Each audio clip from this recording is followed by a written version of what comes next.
Every day, flying brings new records. Every day, some continent or ocean is spanned farther or faster than has ever been known before. But in the thrill of each new achievement, it is too often forgotten what by many hands have gone to make success possible. Here is the story of one of the greatest feats in the history of flying, the conquest of the highest mountain in the world, shown, as it happened, by the actual men and the one woman who took a part in it.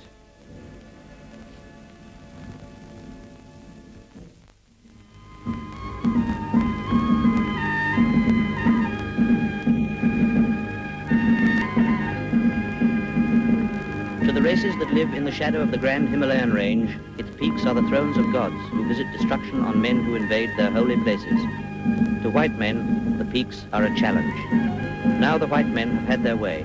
Everest has been flown. And since that day, the country has been laid waste by earthquake. We in the West call it coincidence, superstition. In the East, they call it retribution.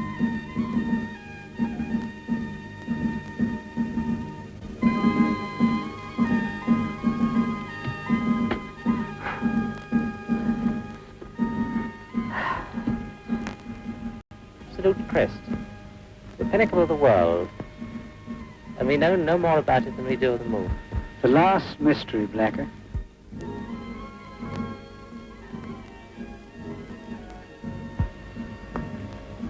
Etherton, are you on for a really first-class show? Well, I'm not for climbing up Mount Everest, if that's what you mean. Don't let's forget the last expedition. Well, Irvin and Mallory got within 1,000 feet of it. Yes, but they never came back. 3 years of preparation, and then to wind up like that. Well, do realize you could put Everest on the map in 3 hours. You're still thinking of the air. Why not? A plane, a camera shooting down, you could record every detail. I wonder. And so, in sight of the snows, the resolve was born that one day man should look down on mysteries hidden since the birth of time. A resolve that was to call together in London a company of men fitted for this high adventure.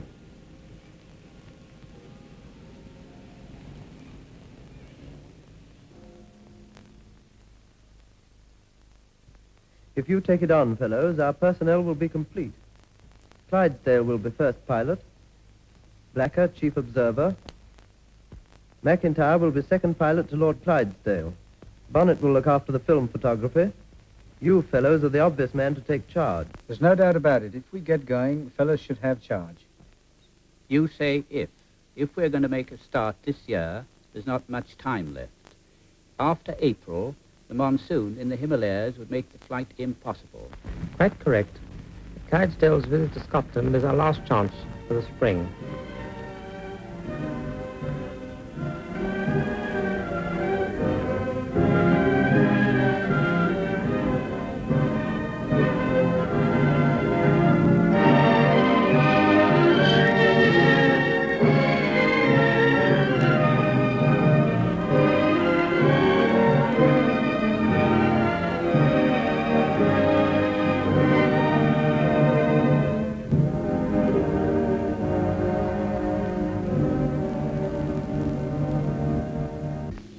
What you tell me thrills me through and through. But it's not going to help you to commit suicide. Oh, there's very little chance of that, Lady Houston. We worked it all out most thoroughly. But isn't it most terribly dangerous? No more than walking across Hampstead Heath on a foggy night. But seriously, of course it's the highest mountain in the world.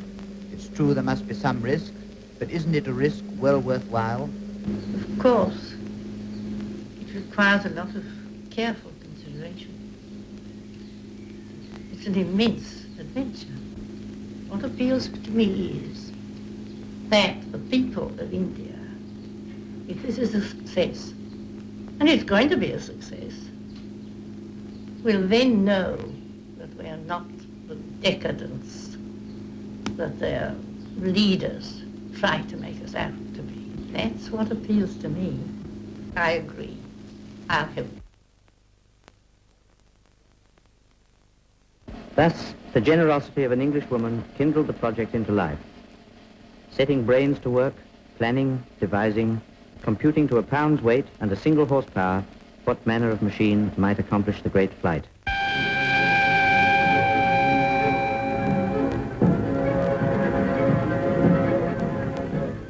Setting English folk to work. Women nimbly stitching the special flying suits, electrically warmed to ward off deadly cold.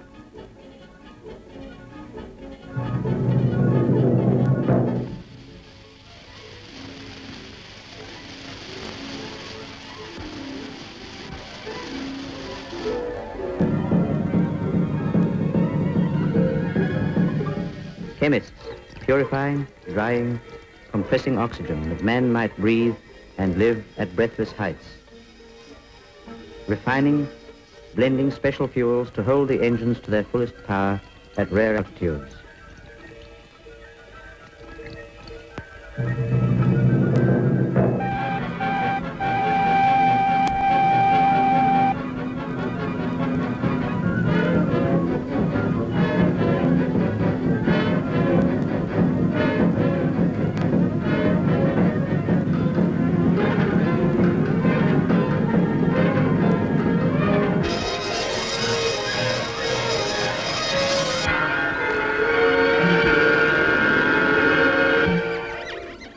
Setting power plants in motion. Engineers casting, molding, cutting, building engines soon to break with deep-throated roar the age-old silence above the summit of the world.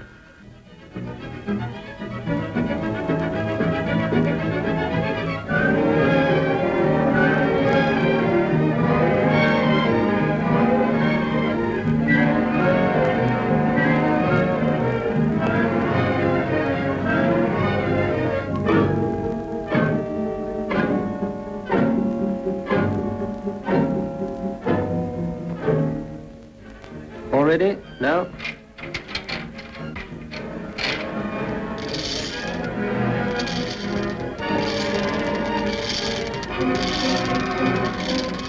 Okay.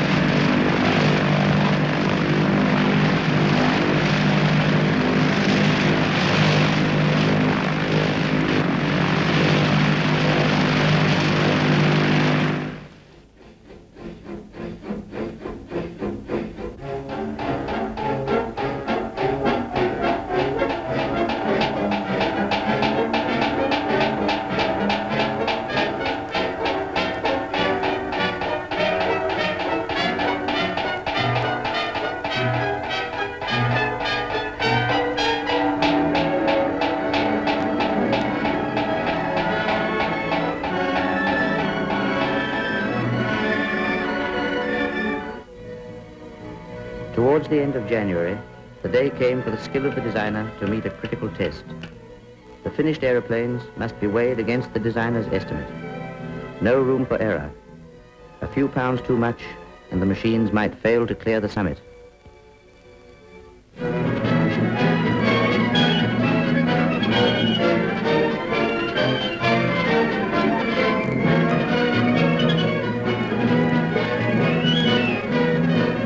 Well, what is it? How many pounds? 3670. Good show. Copy. Both machines, 40 pounds under guarantee. Splendid. This still gives us a chance before the monsoon.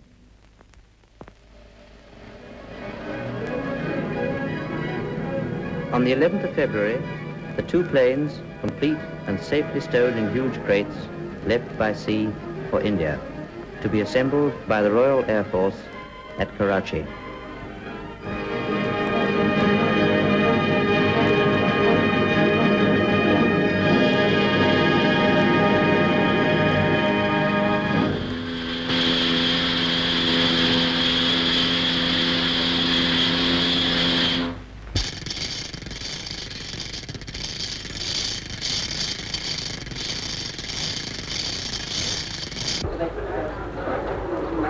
All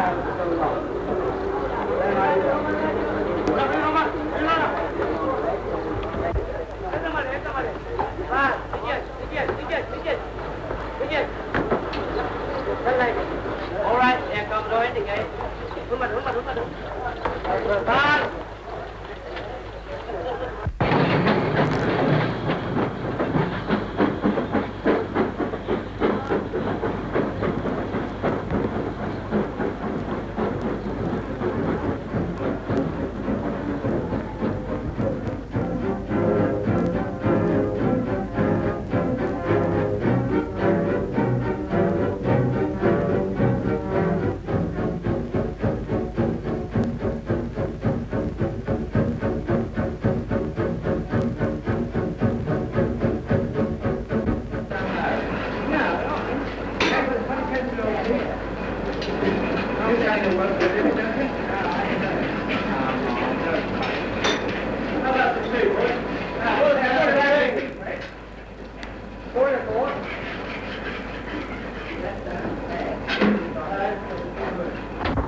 On the 20th of March, the planes took off from Karachi, up and onward for 1,500 miles over India to the north and east, bound for Purnia, on the great plains below the grand Himalayan range.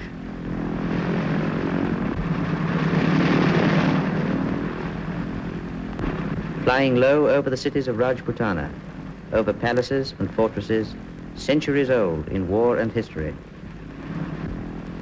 Past the new city of Delhi, where the white buildings of government rise beside the ruins of older cities of Delhi, long since crumbled into dust. Over that most holy place, where the river Jamna flows into the sacred river Ganges.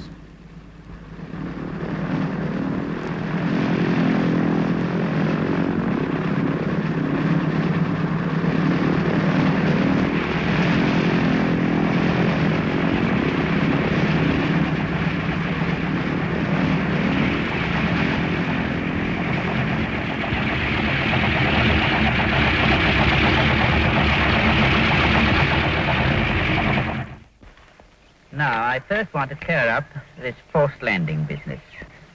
Well, the first 50 miles of the flight is over excellent forced landing country, but of course it would be possible to pull off a satisfactory crash landing much nearer the mountain. Blacker, you know this country. We'd like to hear your views.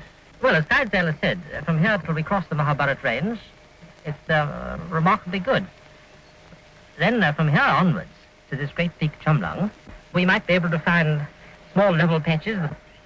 From Chamlang onwards to Mount Everest itself, it's a terrific country. Nobody knows what it's like. It's what we're here to find out, really. In a word, any idea of a landing is just out of the question. Hello, Akram. Tara, fellow side, access W. Akram. Fellow side, Mount Everest price, Raj Dharmanga Koti. Samjha? Jaldi le jao.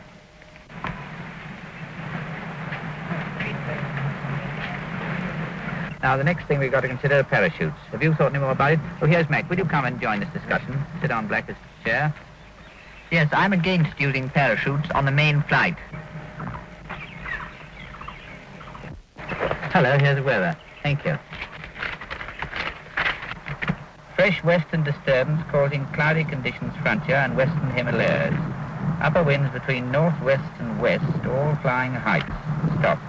Strength 30 to 40 miles per hour between 4 and 6 kilometers, 60 to 70 miles per hour between 7 and 8, increasing height up to about 100 miles per hour at 9 and 10. Oh, well, that's a complete washout. Almost as if Everest knew of man's approach and was resolved to guard her secret, a time of violent storms set in. Raging winds, blizzards of snow and hail swept the mountaintops, and a pall of cloud came down upon the foothills.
At last, on the 3rd day of April, dawn broke fair, and a reconnaissance plane put up from Pernia.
Well, what's the wind velocity? It's dropped considerably. No problem. 57 miles at 33,000. Well, I think that's about the best we're likely to get. How's the visibility? 17,000 as a haze and no clouds. You prepared to go, Clydesdale? I am indeed. And you, McIntyre? Rather, let's get on with it. Well, come on, let's get our stress first now. Right, I'll go and get the engine machines out.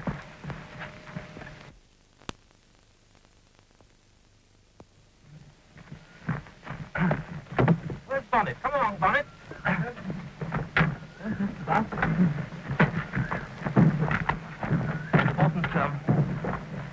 You should be with us.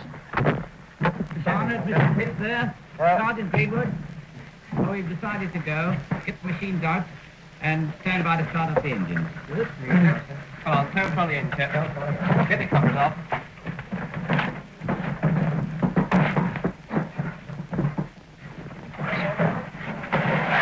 Oh!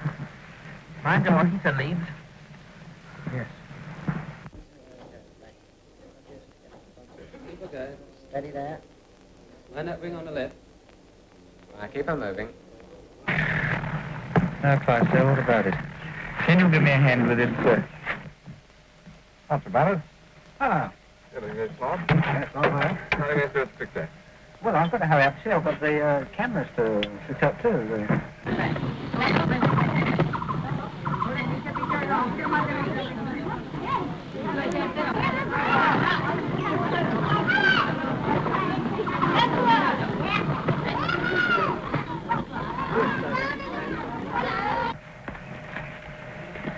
warming up to it, isn't it?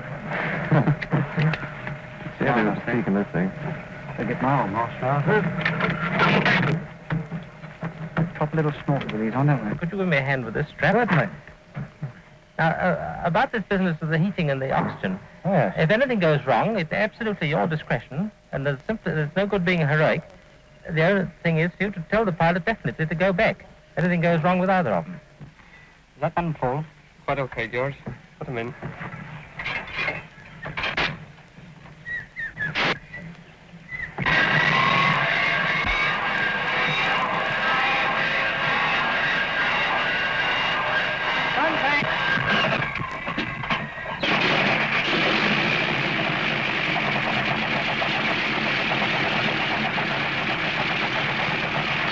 Mac, you'll be flying on my right, and over the summit, I propose to turn into wind to the west. Yes. Yes, I'll keep on your right. Will you make a turn fairly wide? Yes, I'll make a big wide sweep. I want a much reserve of power for a steep turn. Okay. The planes are ready, sir. Righto, just coming. Well, where's Everton? Here we are.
The machines climbed steadily above the plain that stretches mile upon mile, an unbroken level only 200 feet above the sea. Traversing ground, checkered with fields and hedges, dotted with pagan villages and farms, scored with tracks, and with meandering streams fed by the snows of Everest 100 miles away.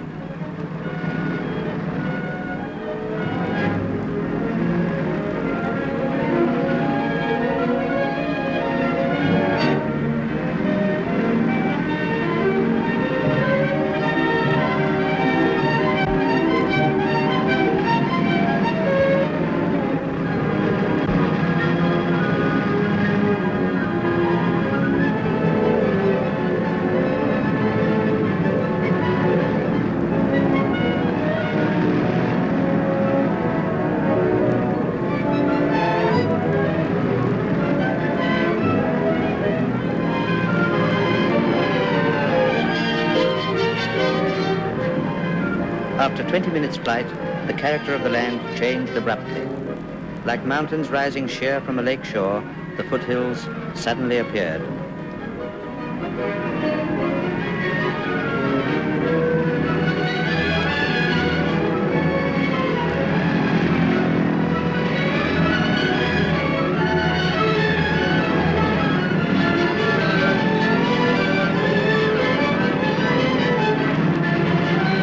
From deep valleys, banks of clouds spilled over, rolling slowly upward to bar the way.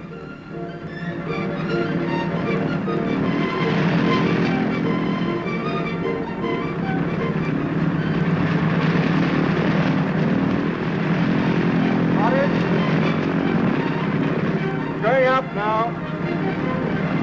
What? Up.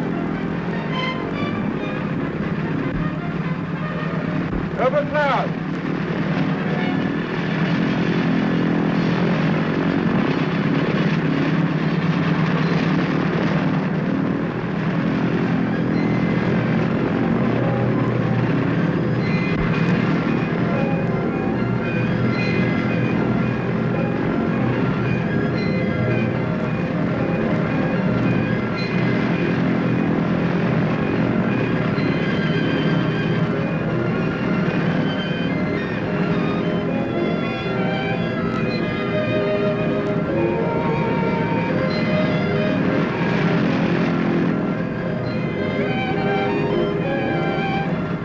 In a few minutes, the clouds were far below, and the aeroplanes, still climbing, were 16,000 feet higher than the highest peak in Britain and well above the highest mountain in the whole of Europe.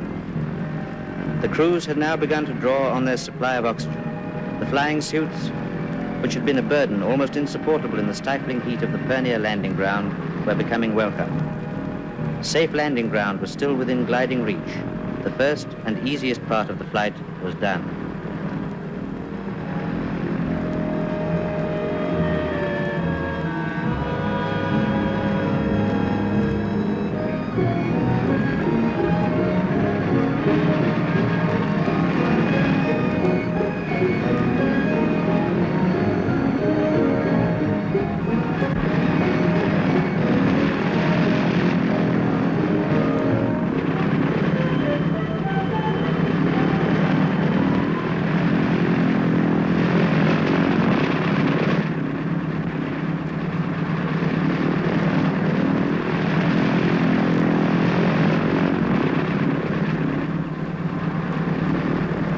Now the second phase of the flight began.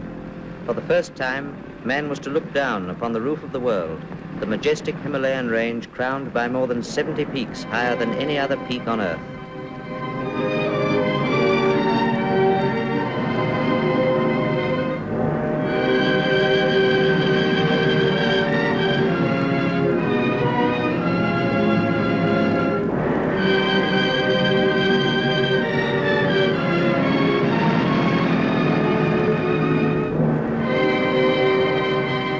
Across the unknown, Kanchenjunga towered up, a few feet only lower than Everest herself.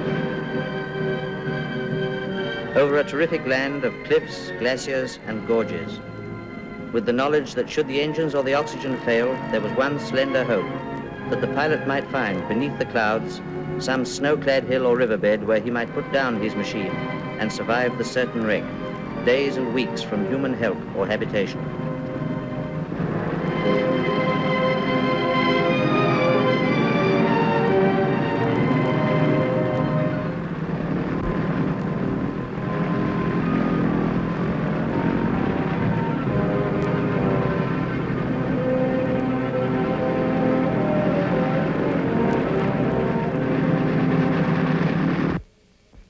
What cost of fuel do you reckon we should average for reconnaissance flights, Ellison? I'd say about 50, sir. Yes, they must be pretty near it now.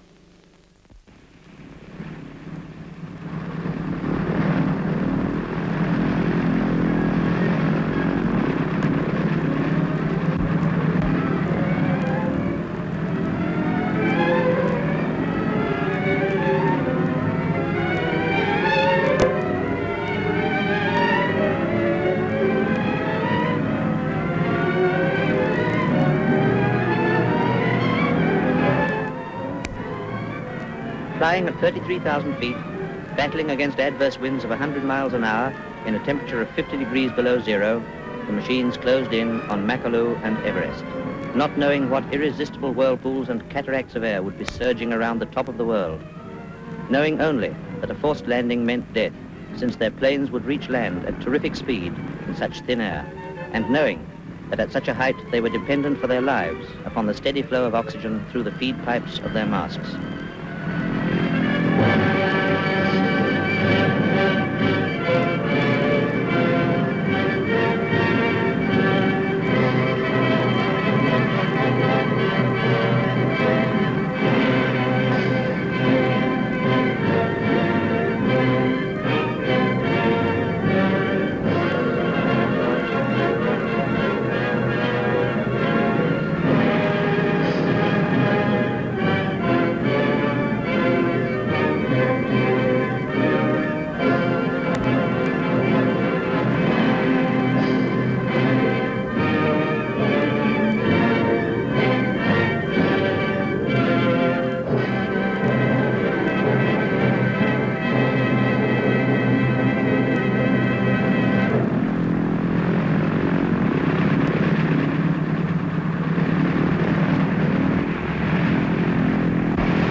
That sounds like a big machine. It's Pegasus, all right. They're back.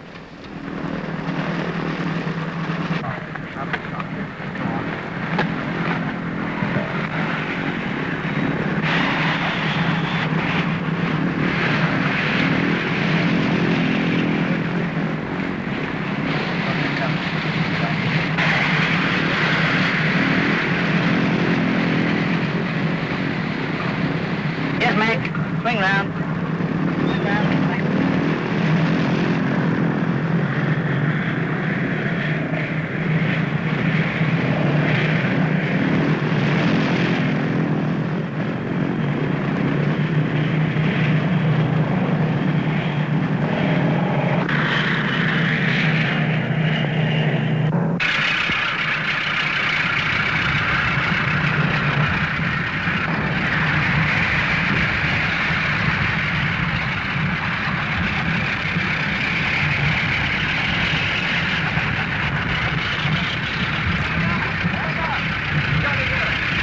Get there? What is it like? All right.